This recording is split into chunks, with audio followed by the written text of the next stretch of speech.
Макар че друг колега се занимава с това нещо, не иска да се снима, така че аз трябва да иззема функциите по говоренето и обяснението за това колко далече стигаме в името на клиентски успех.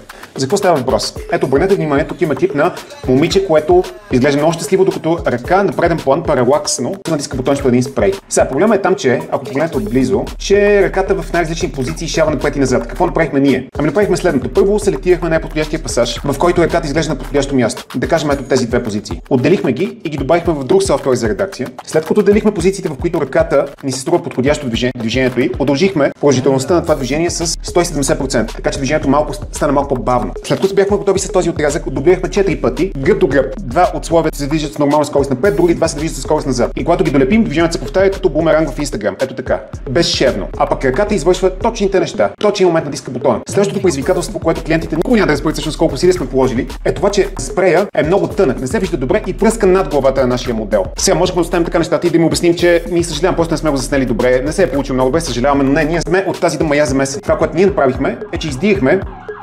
полицейска кола, но не идва за нас. Издирихме файл в интернет спрей.